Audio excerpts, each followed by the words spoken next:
spacecraft out of the payload bay and put it out next to us. Now, it looks like it's flying away from us. Truth is, we were flying away from it because it didn't have the ability to really fly anywhere. It was just, it could change its attitude, but it couldn't maneuver. Inside that white barrel-shaped thing is an infrared telescope that we're going to point back at us. Here you're looking back at the cabin where the crew is. There's the arm, there's the empty payload bay. And after a day and a half of doing science with it, we went back to get it, and Mike Coates, our commander, is over here flying the vehicle. I'm over here operating the arm. These are all the backseat drivers, saying, watch out, they're slowing down.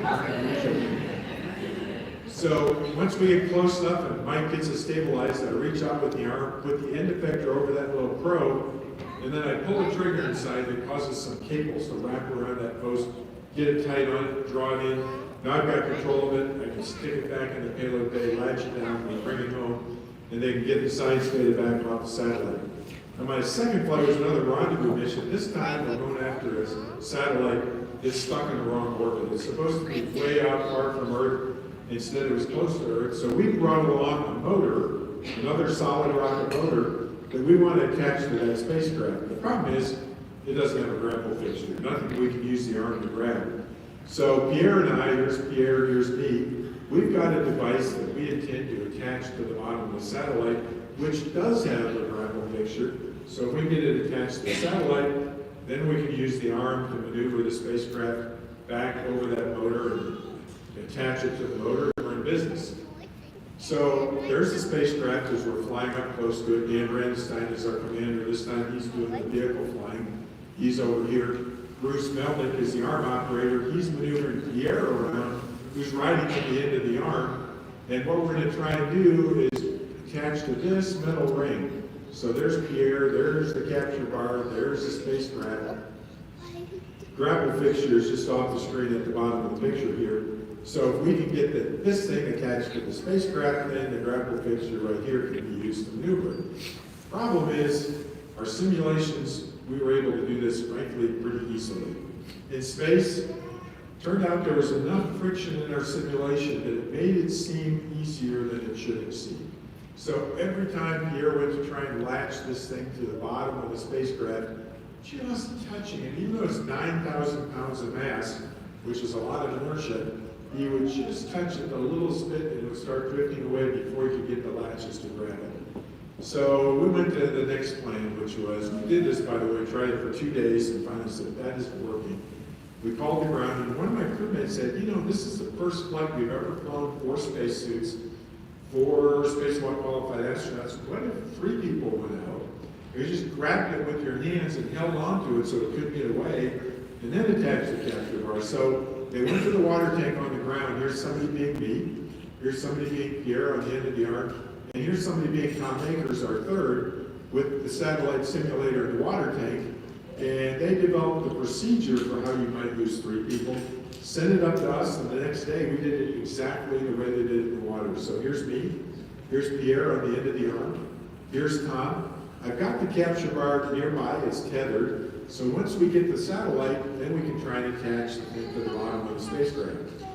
Well, it's rotating very slowly, and so when it gets to just the right spot, there's 3 places we can grab it. So we're positioned equally around the spacecraft. When it gets to just the right spot, we reach out, we grab it, stabilize. Of course, we still have to put that capture bar on because you can't really go for a walk with it. The payload bay would be drifting off into space with the spacecraft. So we still got to get the capture bar on. So then once we've got it, I point the other end of the air, we latch it in place. Bruce used the arm to maneuver it back over the motor. And here I'm working with a ratchet wrench, pretty much like working on my car, except of course, my tools have to be tethered to me so they don't go drifting off into space when I'm done with them. So we get the satellite attached to the motor, spring eject the whole thing out of the payload bay. And you're going to take some pictures of it. Once it gets a little bit of separation from us, then we do a maneuver to get away from it, so we can lay up that solid rocket motor and boost it to the orbit it was supposed to be in. So that turned out to be the longest spacewalk for quite about 10 years. So I figure also these are probably the 3 wettest diapers ever, but we did not actually measure it. We probably didn't know we wore diapers underneath. Well, I'll just say this, my third day I was in my spacesuit for 13 hours, so what do you think? So now, of course, you saw space station there a second ago. When I was flying, we didn't have station yet. So we do our science in a laboratory that we bring to space with us, do our science, and then bring the thing back home again.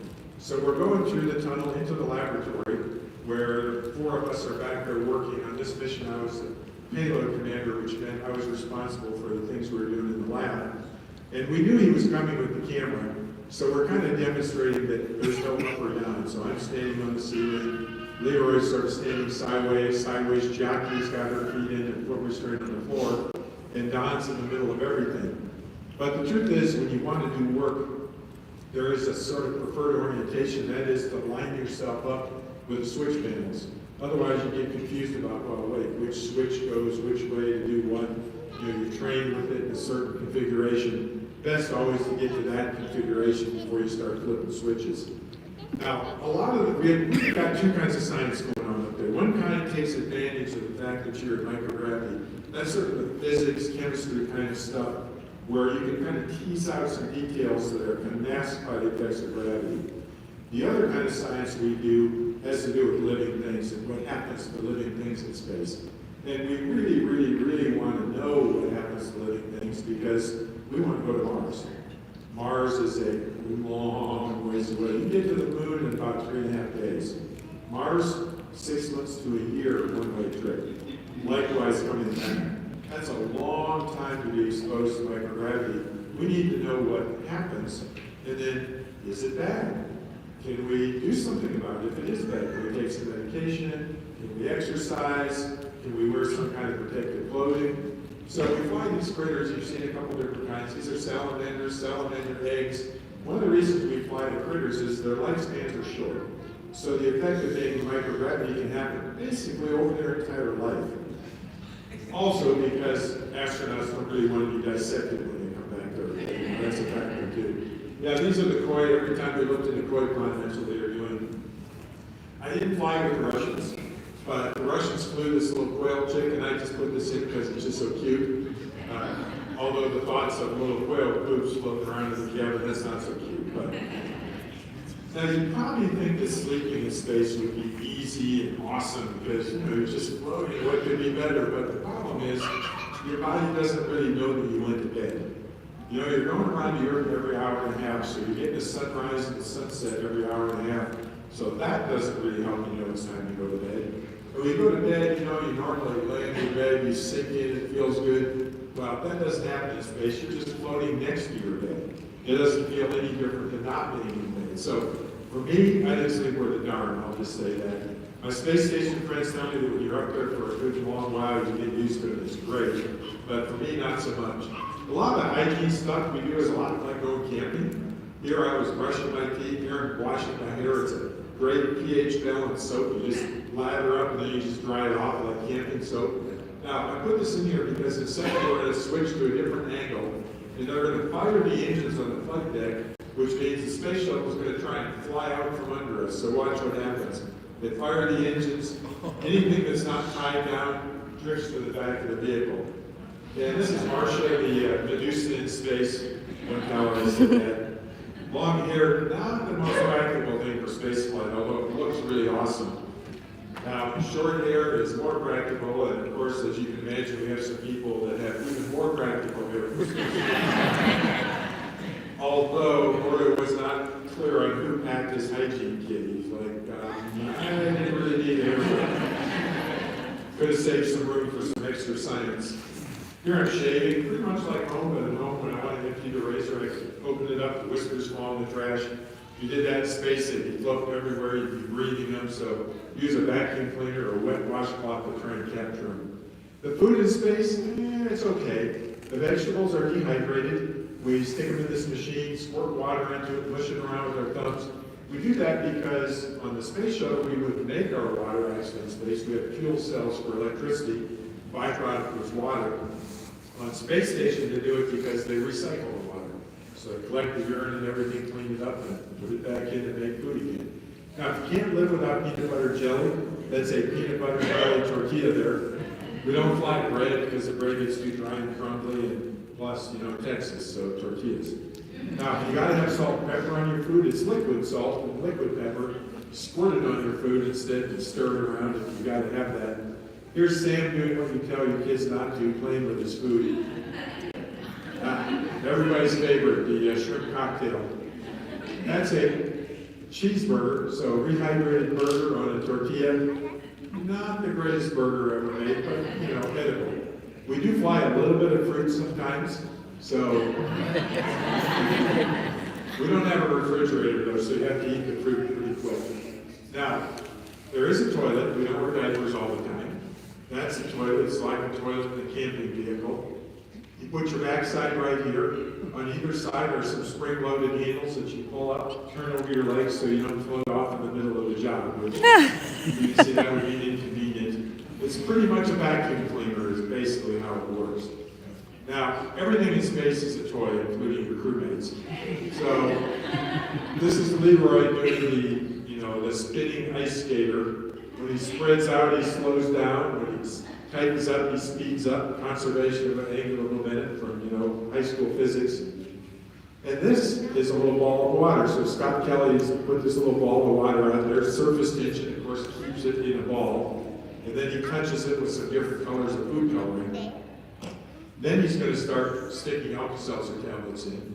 And of course they give off gas, and that's more energetic, and it's more able to burst through the sides. There goes a little bit. So it bursts through the surface tension and sends little bubbles off.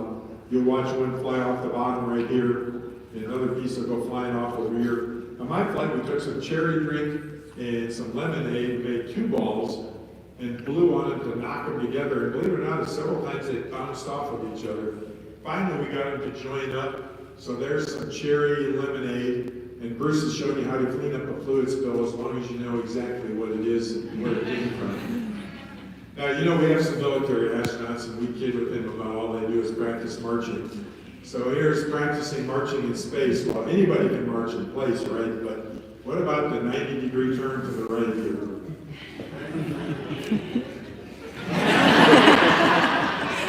Yeah, it's harder than it looks. Now, I mentioned countermeasures for being in microgravity and how do you keep your body healthy. We've learned that if you exercise religiously for 2 hours a day, you're going to come back in pretty decent shape from a musculoskeletal point of view. Of course, this is space station, so they have this really huge, fancy exercise equipment, and it works really well. They're coming back in pretty good shape as far as that goes. Not really so much cardiovascular, because you really can't do that conditioning. On shuttle, we had an exercise bike, or your other option was to jump rope. Some people were more talented than others. Now, late in the mission, my last flight, we took a dirty towel, made a ball out of it. We're trying a little bit of sport here. As you can see, we're not very good at this. A little trouble with body control. We decided we'd try basketball too, so we switched to basketball. Now, it's kind of lumpy, so it doesn't dribble very well. And of course, every shot has to be a dunk shot because shoot the ball up, then come back down again. You can probably tell that we were not selected as astronauts because of our athletic ability. Now, when it's time to come home, we put our pressure suits back on. They're kind of hard to get into, so this is not staged. It's just letting the camera run while I'm trying to get into my pressure suit. And I'm always thinking, yeah, it's a baby boy. Now, you notice our pressure suits are orange, not the really cool-looking white and black ones like SpaceX has. If you want to know about why that is, just ask me a question at the end. I'll talk a little more about that. But the pressure suit's there to keep us safe. If we lose cabin pressure during re-entry, that pressure suit will inflate up against us and keep our blood from boiling long enough to get down into the atmosphere where atmospheric pressure will do it. Now, the space shuttle is a glider on re-entry. We don't really use the engines to slow down hardly at all. We instead slow down with friction with the atmosphere. So we've got to get slowed down from 17,000 miles an hour. We do about 500 miles per hour with the engines. All the rest with friction. So the nose of the vehicle gets to about 3,000 degrees Fahrenheit. And the leading edge of the wings also about 3,000 degrees. The underside of the vehicle about 2,000 degrees, and the outside about 1,000 degrees. So we have a lot of pretty exotic insulation on the vehicle, some of which has made its way into your refrigerators and ovens and everything because of the advances in insulation developed really for the space shuttle and space vehicles. And being a glider, when we run out of energy, we're going to land. And since we have really short wings, we're not a very good glider. And so we wait to put the landing gear out till really close, about 400 feet above the ground, because the landing gear makes us an even worse glider. And because we're not a very good glider, touchdown speed is much higher than a typical airliner, which is why we have pilots with thousands of hours of high-performance airplane flying before they ever do a touchdown. Touchdown speed about 230 miles an hour, give or take, compared to an airliner of maybe 150, 160. So a much higher touchdown speed. And my second flight was the first flight of the drag chute you're going to see coming out here in a second. Drag chute's not really so much about being able to stop on the runway. The brakes will do that. It's really about saving the brakes, because if there's a crosswind, you need to use more brake on one side than the other. Only one runway in Florida. The more crosswind we could handle, the more days per year we could land on that runway in Florida. So that's really what the drag chute was all about. So now we're back on the ground. We're getting ready to come down the ladder and leave the vehicle.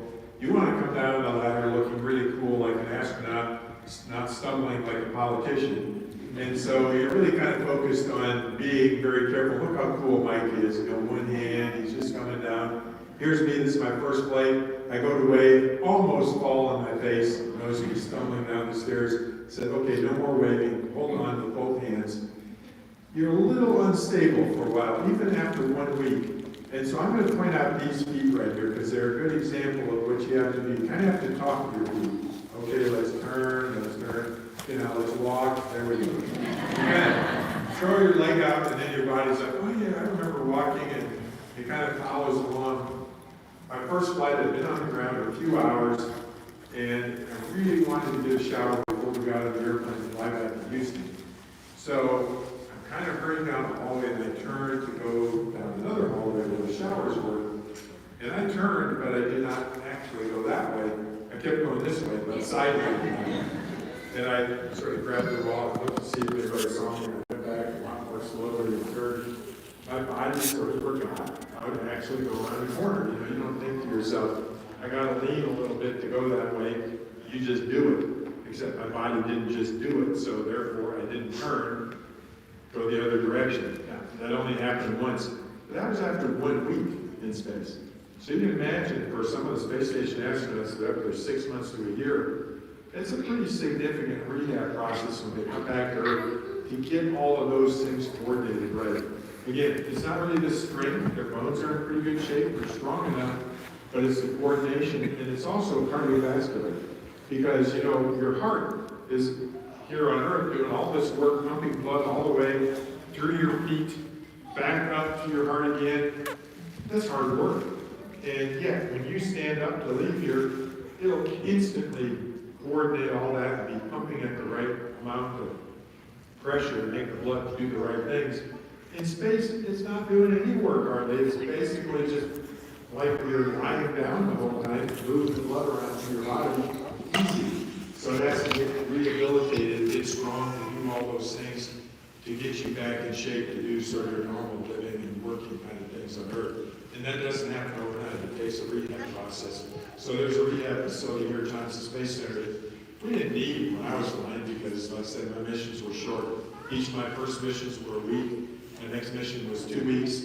You know, that was a pretty short time to be in space, really. So I didn't really have any significant sort of degradation of those abilities. I waited a few days before I did my first running again, which is always miserable in Houston, right? Running in 100 degrees and 90% humidity, that's terrible no matter whether you're in shape or not. So I didn't really notice if I was more miserable after being in space or just miserable because of Houston. So let's see, it's almost time for the question and answer. I'll give you the first question that a lot of people ask, and then it's over to you to ask your questions. A lot of people say, well, is it scary on the launch pad? I would say, if you're not scared when you're on the launch pad, you really should leave Florida, go back to Houston, and get more training. Because clearly you don't understand what's going on. Because, yeah, it's scary. It's not like, that is scary. It's just, hey, it's a rocket. Rockets don't always work. So, yeah, it's scary. So, now, over to you. And when you get your chance to ask questions, just be as loud as you can be so I can hear it, and then I'll come up with something. So, yes? How do you use the computer computers on the spaceship? Say it one more time. How do you use the computers? How do you use the computers? Well, when I was flying, I mean, we were vastly advanced compared to Apollo. I have a lot more memory in my watch than we did in our space shuttle computers. So, you know, technology keeps advancing, but we had a keyboard, and in order to keep things from floating around and hitting the keyboard and moving the buttons, there are little metal things in between each of the keys sticking up so that if something drifts by, hits the keyboard, rather than pressing the key in, it'll just get stopped because you have the little metal things.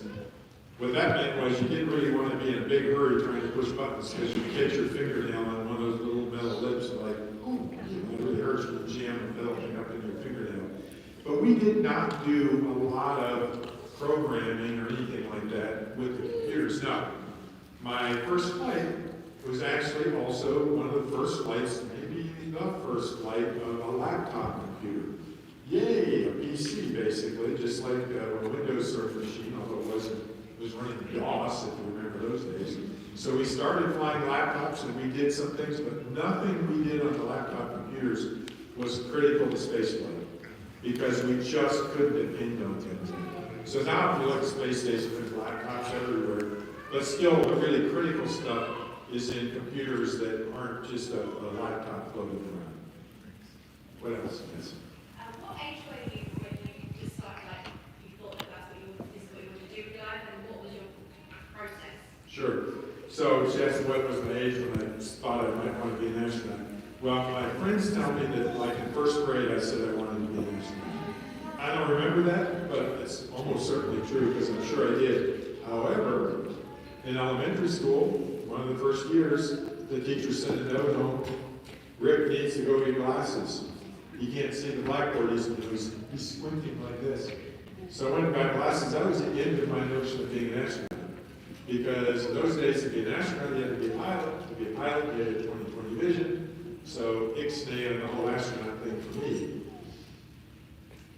I was disappointed, of course, but you know, you grow up with what you grew up with. So, but I really wanted to be part of the space business somehow. I grew up in North Dakota. Is anybody here from North Dakota? Nobody ever is. I had no idea how I would do it, but I thought, well, I'm going to go get a degree in physics. And along the way, I got a degree in math, and I went to graduate school. And I thought, you know, to be in the space business, maybe I really should get an aerospace engineering degree.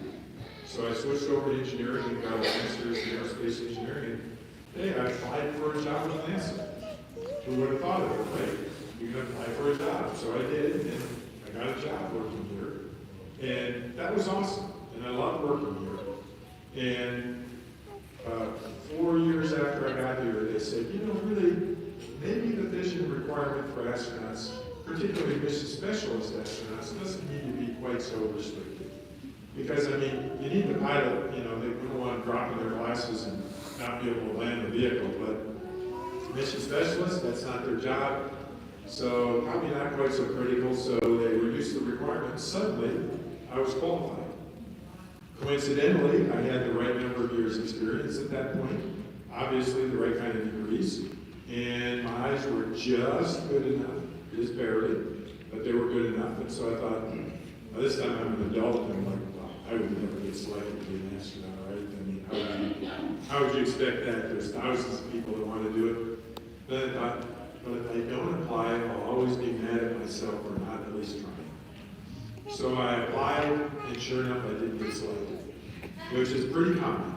Peggy Whitsitt, who was the woman doing the exercise that you saw in there, she said she went through the process something like 8 or 10 times before she got selected, which is pretty impressive ability to withstand rejection, right?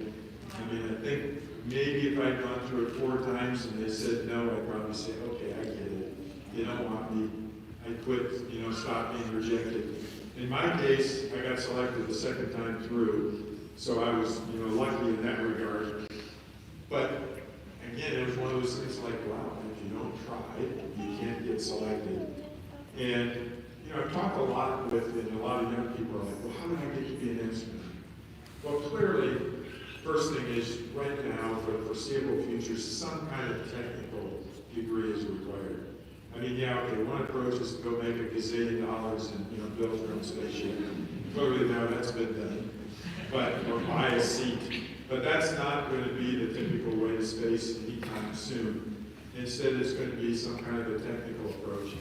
And I always say, you know, if you don't like technology or science or whatever, you don't want to do that because your odds of getting selected, I don't care how good you are, there's thousands of people that are qualified. So at some point, you got to get lucky, right? There's going to be many people that could do the job. Somehow on that day, somebody's got to take note of you and say, well, I think this is one of the people we'll choose. But there are things you can also do to improve your chances. Our military astronauts, they generally come from a background of flying airplanes and combat, getting shot at, all these kinds of things. I mean, hey, you know that they can handle an emergency situation because they've been proving it through their career. But what about civilians? How do you prove that? Well, there's things you can do as a civilian too. Besides getting the education, learn to fly airplanes, scuba diving, mountain climbing, jumping out of airplanes. I mean, it's not like you got to do all of those things, but doing those things, you have demonstrated that you can handle an environment where whether you live or die depends on what you do in an emergency situation. And you can imagine astronaut selection panels have some astronauts on them. So they're sitting there looking at the applicants going, okay, I might fly in space with this person. We might be in an emergency together. In an emergency, I got to do my job. This person's got to do their job. We're all doing different things. We all got to do it. We can't look over each other's shoulders. So I've got to trust the rest of my crew to do everything that they need to do for us to survive. So I'd like to know that actually you're going to be able to do that. So you can see why the selection panel is always going to look at that and say, is this person somebody who can handle it? And now, of course, what I mentioned, going to Mars. Mars is so far away, 6 months to a year, in a tiny capsule, because you're not going to take the whole big darn space station to Mars. You're going to be flying something about the size inside of a minivan with 3 or 4 other people for like a couple of years to and from. Better be people you can get along with. Everybody better be people that can get along with other people. So I was talking to somebody recently who's part of the selection process now, and he says, Rick, pretty much we assume that by the time they get through all the screening to get to the stage where we're looking at them to be selected, we know that they can do the job technically. They've got the degrees, all that kind of stuff. We're trying to pick people that we think can get along and have the kind of personality that can get along with other people in a small environment for a couple of years, which, you know, I think is going to be really important. I mean, people said, would you want to go to Mars? And I'm like, I'm a little older now, you know, when you're 20, you're looking at, you know, you're going to live like forever, so you're not really counting years. By the time you get a little bit older, you're like, gee, I don't know. I've got, you know, 20 more years to live or whatever it is. Do I want to use 3 of them up, you know, going to Mars and back? You know, maybe to be first, yeah, but to be number 17, yeah, I don't know. So, anyway, that's something everybody has to decide. So you can have your arm up the back and be really loud. How does the food taste? Well, we do like cookies, M&Ms, and stuff like that. They taste great. We have some meals that are, we call them meals ready to eat from the military. They're in a foil pouch. You stick them in the oven, warm them up. They taste pretty good. And then there's the vegetables, which are dehydrated. And we squirt the water and you mush it around with your thumbs and you wait the requisite amount of time, put it in the oven. And they're edible. It's always good to eat them first, because if you eat the other stuff first, you're going to decide, yeah, I'm not really that hungry. So, yeah, the food's okay. I didn't lose any weight while I was flying in space, but I didn't gain any weight either. So, yeah. All right, yes.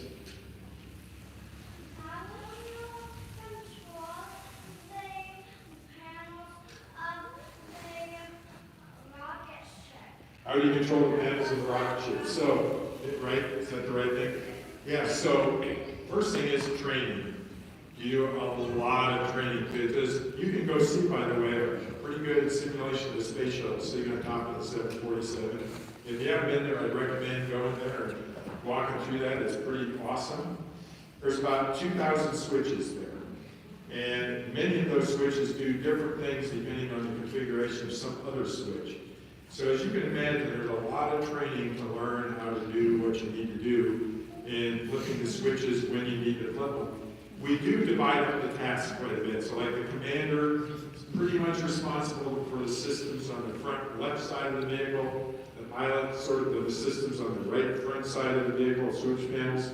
Mission specialists do more of the panels in the back and in the mid-deck. So you do a lot of training, and you always follow procedures. Nobody's just running around going, I think I'll do, this, and this. No, we have checklists, and you go through the checklist, and you say, okay, I want to accomplish this particular thing that's in the timeline, we call it, so the plan for the day.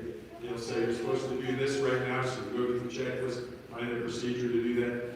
Even operating the toilet, you follow a checklist. So everything is pretty much following checklists, and you train for it a lot. Yes? Well, I know you said, Oscar, why is the suit orange and not white? So why is the suit orange and not white? So before Challenger, where we lost the first shuttle, we flew pretty much in a flight suit, kind of like this. And with Challenger, we said, we went through a lot of our analysis of what happens if bad things happen. And we said, you can't land a thing in the water. One time we thought maybe you could sort of do a soft landing in the ocean, climb out of the vehicle. No, it wouldn't survive that. And so we said, if you had to do something more than land on the runway, you're going to have to jump out. And so you have to open the hatch. And you might lose cabin pressure. Lose cabin pressure, if you don't have a pressure suit, basically you don't.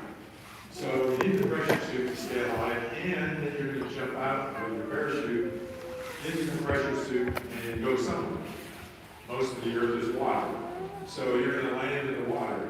Now, being astronauts, being NASA, the first pressure suits that we're looking at were blue like this because that's cool.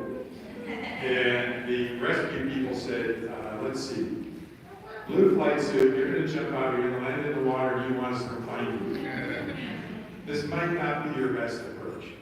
And they said, yeah, okay, maybe we should wear orange, which is the most visible thing you can wear. So now you're going to be bobbing around in the ocean in your orange pressure suit with your life preservers on. Now, in the case of SpaceX and those vehicles, they don't have a jump out with a parachute scenario. They would abort with the whole capsule and either land in the water just in a different place and stay in the capsule until somebody can get to it. Ultimately, they'll be landing on land with the capsule. So their abort scenarios are a little bit different. So they can wear a cool looking, they could have had a cool looking blue flight suit, but that would look too much like NASA. So instead, they have a cool looking white and black, pressure suit. But same concept, basically. Different reason for the color. Yes. What new technology? What new technology I'm most excited about? Well, I don't know about a specific technology, but I'm really excited about the fact that with SpaceX and some of the other commercial folks, they can go through a process that's kind of different. NASA's government. The government can't really be, let's say, very gutsy. Our planets, everywhere we look. And how many planets might there be? Well, let's do a little bit of math. You know that picture, you've probably seen that one picture with stars all over it, they call it the Hubble Deep Field image. People have counted, there's about 10,000 bright things in that picture. Almost every one of them is a galaxy. Not a star, a galaxy. How many stars in a galaxy? Yeah, Milky Way is 100 to 200 billion stars. So everything in that picture, 100 to 200 billion stars, most of those stars have planets. Yeah, but how much of the sky are you seeing in that picture? Is it like half the sky? I mean, what are they really looking at? Well, next time you go to McDonald's or any other place where you fast food place where you get a straw, take the straw, hold it at the end of your arm, and look through the straw. That's how much of the sky you're looking at in that picture. And it doesn't matter which direction you point your straw. Everywhere you look, if you're looking at 10,000 galaxies, 100 billion stars or so each. So there are an enormous number of stars, enormous number of planets almost certainly. Almost certainly some of those must have life around them. So the prospects that you just think about now that we didn't know just a few decades ago is almost overwhelming in terms of the things you can think about. And, you know, for me, that's super exciting. Yes? Hi. When you're in space, do you lose the sensation of where is up and where is down? So when you're in space, you lose the sensation of up and down. Yes and no. When you're inside the vehicle, you've done all your training with up the ceiling being, you know, up here, the floor being down here. So when you keep yourself oriented sort of normally, it sort of feels up and down. But I learned on my first flight that if you spend a while upside down with your feet pointed at the ceiling, all of a sudden you'll realize that you don't know where anything is anymore. Because you sort of reacclimate and the ceiling becomes the floor and vice versa. And if you imagine, I've been standing here all this time. I know that the place I came out is over to my right, the podium's over here, those doors are over there. But if I turn upside down, all of a sudden, that stuff instead of being on my right, it's on my left, and vice versa. And if somebody has you quickly try and find something, you literally can't find it because you're like, I gotta, you know, point myself in my normal configuration to know where stuff is. It also makes it really fun. I made a point that after that, we would eat a meal sitting by the ceiling upside down because it takes 5, 10, 15 minutes for your brain to do this shift where everything reverses. And so I was insistent we have a meal sitting upside down so everybody get that feeling of being totally confused about where everything is because it's just so much fun. So yeah, in a way you do lose track of what's up and down. But I think I have time for one more. Somebody was over here with their hand up. Maybe I got it. Yeah, okay.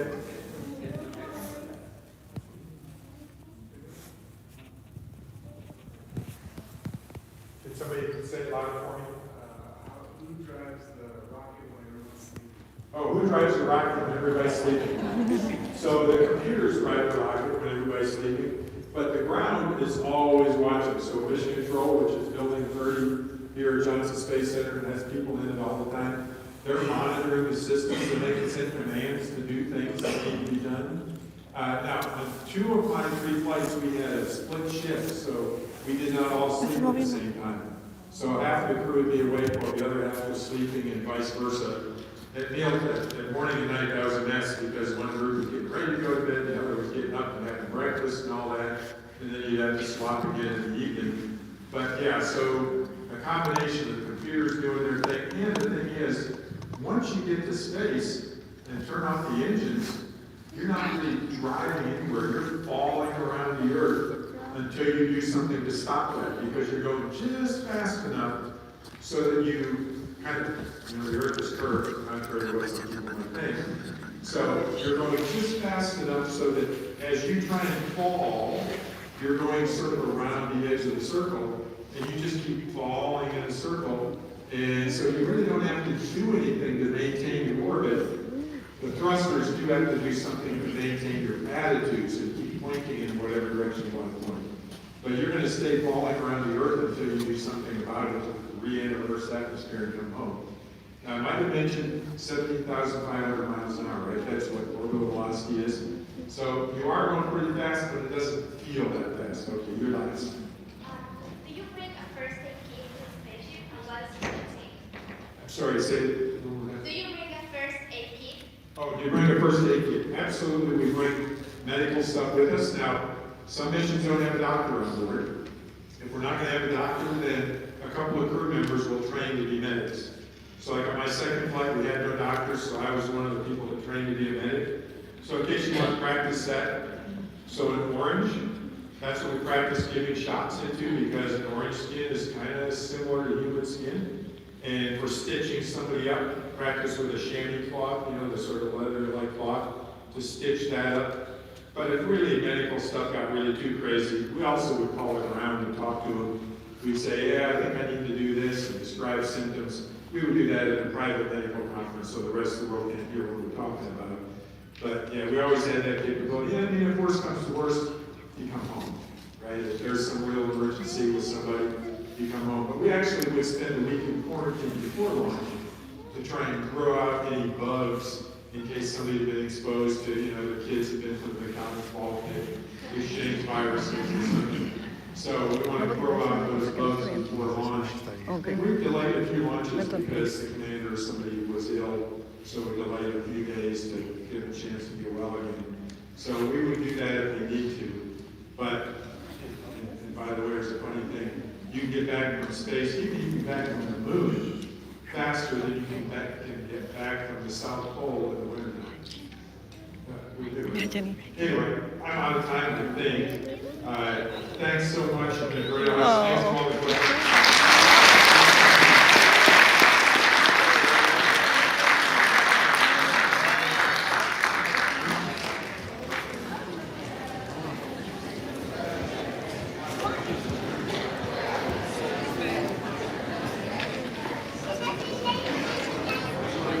Let's get your jacket, Mama.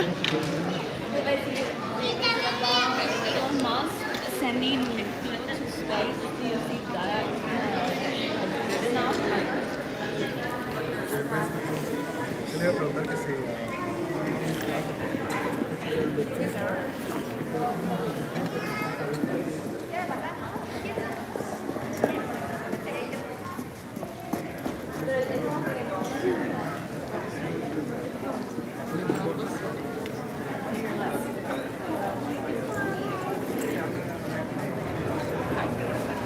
There you go. I'm thirsty. Vámonos. Pregúntales a ellos si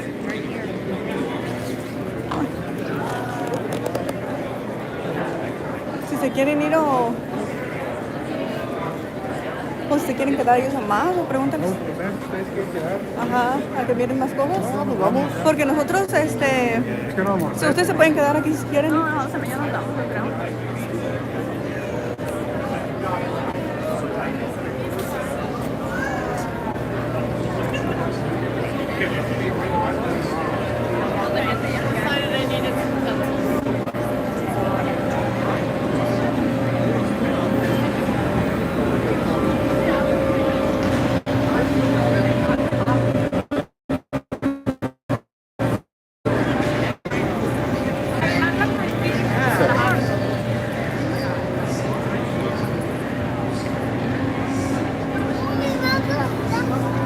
Pero todavía hay más shows en caso de que se quieran ustedes o no se sientan para que se queden.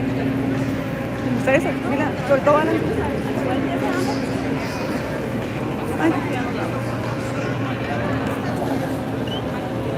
Yo a veces Gracias, Beto, por... yo a veces me quedo dormida. Gracias.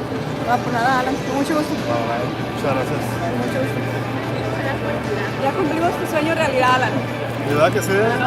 Qué bonito si quedaste así pudiera uno como ese sueño de la suya. No era tan fácil.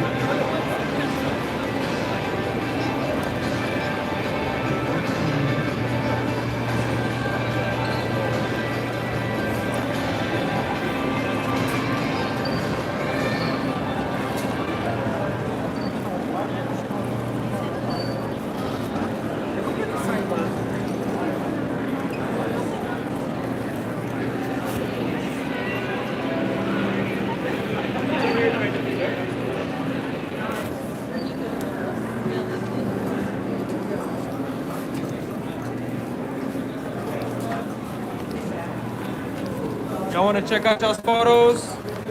No, thank you. Bye, guys. Thank you for watching.